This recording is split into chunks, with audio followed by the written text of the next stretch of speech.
You know what the difference is between Leafs fans and Leafs players? What's that? Leafs fans like hockey. That's pretty good. I thought you were going to say the players get paid. Let's go! It starts with an A and ends with anxiety. Off the charts levels of passion. That's just a nightmare. With you wherever you are, welcome to LFR.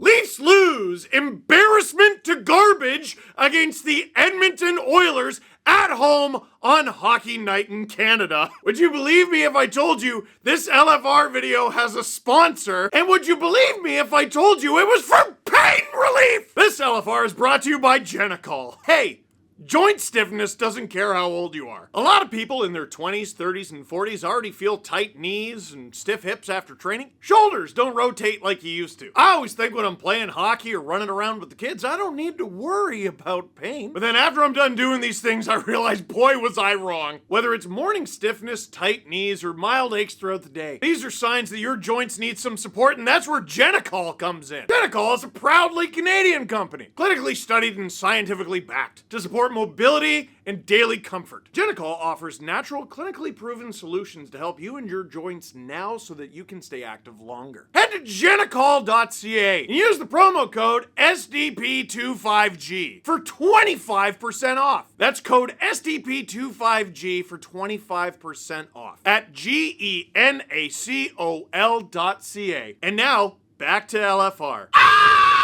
So badly wish the only thing that hurt was my joints! No, because what was that? What was that? Honest to goodness, what was that? Was that streak all for nothing? If you're a glass half full person, the last 6 Leafs home games, they got a point, at least a point in every game. If you're a glass half empty person, they lost 4 out of the 6 games. They were 2-0-4. It's a delightfully Leafy record, but it's Hockey Night in Canada. You have a chance at redemption after that Sharks choke, and also the Oilers have a new goalie in net, and that's a difficult position for him to be in. He was traded yesterday. The Leafs have a bit of a tough start to the game. Connor McDavid scores basically right away, but the Leafs always have a tough start to the game. They do not know when hockey games begin. But then after they screwed their heads on a little bit, they actually looked all right. They even tied it up. They even took the lead. And the Oilers didn't tie it until the second period when Troy Stecher accidentally scored on his own net. And that is funny, and that is the sort of thing I would normally goof on in LFR, but that was like the 25th or 26th most depressing and embarrassing part about this game for the Leafs. Troy Stecher was one of the only guys who looked like he tried the whole time. Dennis Hildeby put it perfectly after the game when he was talking about the Troy Stecher own goal.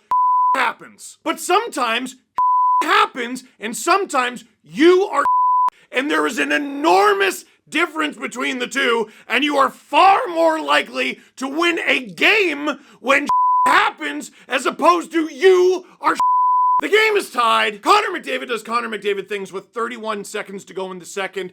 Everyone is pulled to one side of the ice. Pass over to Darnell Nurse, one-timer, and it's in. But at the end of the day, you are down 1 goal. 1. Playing pretty gosh darn well. The only Oiler causing you problems happens to be the best player in the world. You're on home ice. You have 20 minutes. You have a shot. Kind of like how the Sharks had a shot in your building the other night. Remember that? Remember that? You were up 2-0 just like you were last year against the San Jose Sharks. You were up 2-0 and then they made it 2-1 and then they made it 2-2 and then they won. Yeah, so like anything's possible, right? You could have a good third period and turn it around. Cue the comeback and go. What the? Hello? I'm here. Hello? Is it? Hello? Guys! There's a hockey game going on! Has no one? The third period began and no, get those lights off. The Oilers went up 4-2, then 5-2, and the Leafs abandoned the game! Can we find a goal? Can we find a shot on goal? It feels like I'm looking for a contact lens. Auston! Poppy! Tone! How many? You have more nicknames than goals this season, dude! Willie? Willie! I found, guys, thank goodness it's Willie. Hey, can you stop, falling asleep on the, literally resting your head and falling asleep sleep on the bench. Like, I know you had the flu and stuff, but we gotta stop acting like the Leafs are the only team that ever gets sick. I'm fairly positive that the flu is too scared of Nathan MacKinnon to infect him. And the flu is right. And also, like, if you're too sick to play, maybe don't. And Morgan! Morgan! Okay, I think I see you over there, but your shot ended up somewhere over there. Guys, can we get the lights back on? I'm starting to get scared. What was that noise? Was that Craig Berube? You better hope it wasn't. I wasn't on the ice tonight. You guys were. He looks like he's ready to kill you guys. After a decent to good opening 40, they stopped playing hockey, which causes problems for a professional hockey team in front of 20,000 marks who paid to be in the arena, and hundreds of thousands of fans watching at home who already finished the Diddy documentary and now have nothing else to watch. Can I turn the lights back on? Cause I gotta show you guys something. Like, if any of you didn't watch the game and you're looking for an in-depth breakdown of the third period, I mean it. They did not show up. At one point, there was like 3 minutes left, and the Leafs were being outshot 11-1 in a third period at home that they were losing the entire time. That's bad. That's brutal. That's humiliating. That is sub-professional. And after the game, this team's leadership spoke about it. Kidding, the Leafs sent out Morgan Rielly, Dennis Hildeby, Scott Laughton, and Oliver Ekman-Larsson. You suffered a humiliating loss at home where you did not arrive at the scene of the crime for the final 20 minutes. And the people who spoke to the media and had to answer for that loss were some of the people who were the least responsible for it. Scott Laughton never takes a shift off. Dennis Hildeby is the only reason you haven't lost every one of the last 7 games in regulation. Morgan Rielly didn't have a very good night. And Oliver Ekman-Larsson actually took some shots and scored a goal! Willie's not out there. Tavares isn't out there. Matthews isn't out there. The captain. Unacceptable, disgraceful. And you're gonna be like, oh, well, something's going through the room and they're sick. That guy just got hit by Darnell Nurse for 60 minutes. You're telling me he can't answer a couple questions about one of the worst games of the season? Willie's got the flu? Well, how long? How long has he had that? And does it prevent you from listening to your coach for 3 months at a time? Hopefully Tavares was back in the locker room looking for the version of him that we saw through October and November. And as for Matthews, I'm physically ill. Bro, he's been getting more shots recently. He's been getting more looks. Every now and then you say he's back. It's become a meme in my mentions and in the comments, and I can't get away from it. Someone tweeted at me, when did Matthews become a defensive 2C? And we talked about it. And that's how Berube uses him, for sure. But, like, it's Auston Matthews. Right? It's Auston Matthews. He scored 60 goals. Twice. He won the Hart Trophy for his second highest scoring season. I don't even think he was nominated when he scored 69. That's why he makes 13 and a quarter. Best goal scorer on earth. Remember when you could say that and not even give it a second thought? Do you remember that? And I remember him not being a terrible defensive player back then. I think he's gotten better, but at the cost of making him preposterously ordinary. We had a conversation at the end of the stream, producer Drew and I, because he loves to stir the pot, and he gets to cheer for Nathan MacKinnon. Where does Matthews rank among the best centers in the league? Like, who would you rather have? Ignore age, ignore cap hit. Just performance. MacKinnon and McDavid, free space. Free space. McDavid won a game for his team in this one, beginning, middle, end. McDavid, MacKinnon, free space. Celebrini? Heading into today's game, where the Sharks were down 5-1 and then beat the Penguins 6-5 in overtime, Celebrini had factored in on over 49% of all Sharks goals scored this season. Nearly half of the goals the Sharks scored are at least in part due to Macklin Celebrini, unless he scored them himself. Connor Bedard? Offensively, yeah. He's better right now.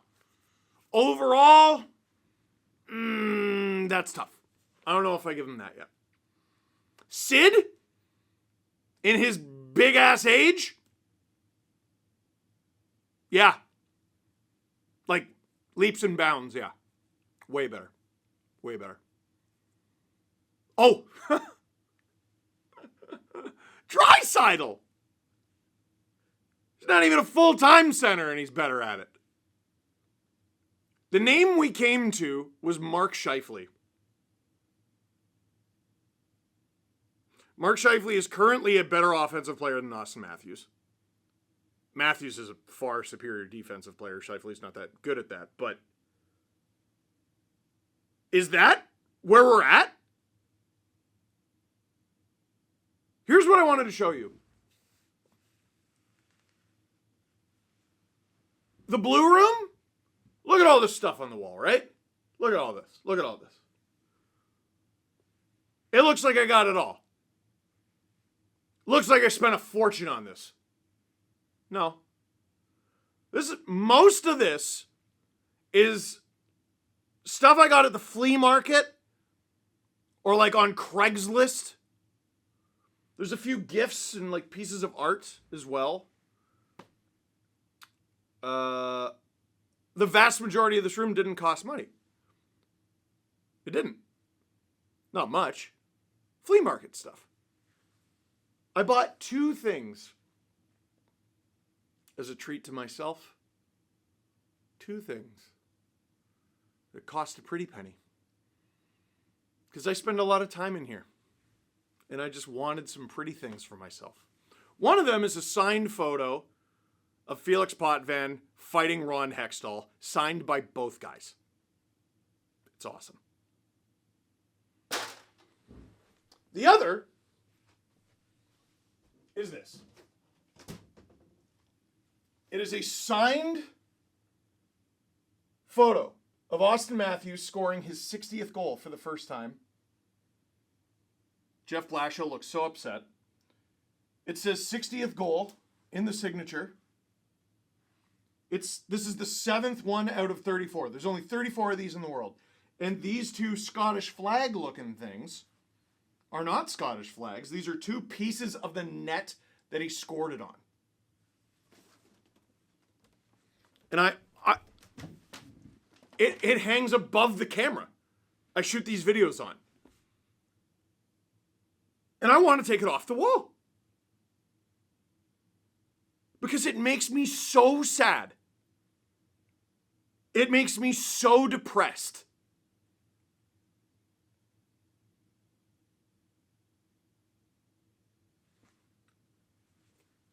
The free space from people who hate thinking is, woo, Marner.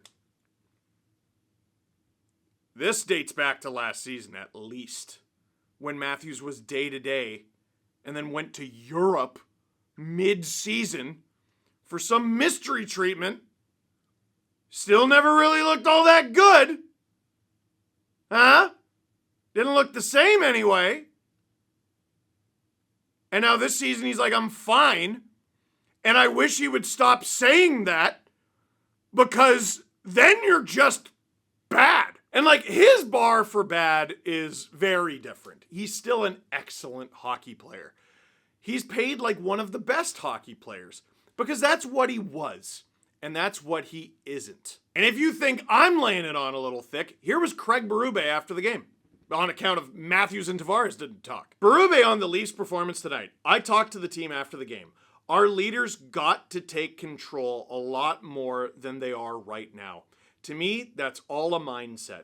Whether you're down a goal or up in the San Jose game, you gotta have more urgency. Speaking of the Leafs and the Sharks, both of those teams were down 5-2 in the third period in their respective games tonight. In fact, the Sharks were down 5-1.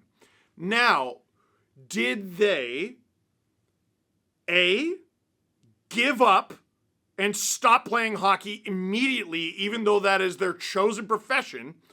Or B, did they score 4 unanswered goals to tie it and then win it in overtime? It's B. I'll spoil it. It's B. I've said this all season. You can lose. You are very allowed to lose. No one loses as pathetic pathetically and meekly as the Leafs. Listen, I gave it to Ryan Reeves last podcast and the last video, but like, he does have a point. It's an office. It's a cubicle. And the Leafs are scared to death of emotion. And I'm going to say it again and again and again until enough people in the Leafs organization actually hear it and it seeps into their pores. The call is coming from inside the house. You wind yourselves tight. It's not the market, it's not the media, it's not the fans, it's you. And they try and try and try to snuff out every little fire without noticing that they are, in fact, freezing to death. Do you watch basketball? Do you watch basketball content? The Leafs are the living embodiment of a Jeff Teague segment, and it's one of my favorite ones. Jeff Teague, he was an all-star, most famously a one-time all-star. Thank you, DeMar DeRozan. He was on a podcast talking about a certain game from his NBA career where Russell Westbrook, who's a rather cantankerous player, was trying to get him going. Jeff Teague was playing against Russell Westbrook. This is important to the story. And while Russ was antagonizing Jeff Teague goes, man, I don't care. And Russell Westbrook famously went, that's the problem. Ah, yes! They try to keep it even keel. You can't pretend to be something you're not. There are some guys in the league who are genuinely like that. They are rare items. They are rare people. And the Leafs, organization-wide, so desperately want to be people like that. And they're not. The Leafs are essentially boiled frogs who have been sitting in a pot of water for so long, just chilling there, ignoring the fact that the water was getting hotter and hotter. Listen, there's no doubt that the Leafs have been better recently. They have been. But until they get rid of efforts like this, no one will ever or should ever take them seriously as a team and as professional hockey players. You guys want this? You want this bad? You want to be the best? You want to win? I don't believe you. No one believes you. You don't believe you. Because you don't know when you're going to get the puck. You don't know when it's going to bounce your way. You don't know when you're going to get sick. You don't know when you're going to get injured. You don't know when you're going to be hot. You don't know when you're going to be cold. But you do know when your checks arrive and that there's always going to be flights to Cancun. Ask any Leaf fan of any vintage who their favorite players are. And ask yourself if you play like a single one of them. I don't think any of you do. And until that changes, you're just going to stay the laughs that everyone calls you. And now they get 2 days off before they play Chicago on Thursday. At home. Sleep in your own bed. Don't even dream of attending any optional skates that there might be. Just collect. And resent the people who pay the corporation that you collect from. If anyone doesn't like playing here, and I get the impression there's quite a few of them, don't worry, the feeling's mutual. From all of us. The forgettable losers or the ones we remember forever. Those are your two options. Have some pride. Not for us, not for anyone else, just for yourself, because that was embarrassing. That is it for this one. Thank you very much for watching. Click like if you like this video. Click subscribe if you really liked it. Tell all your friends. You're right. There is something burning through the dressing room, and it's blue and white disease. Again.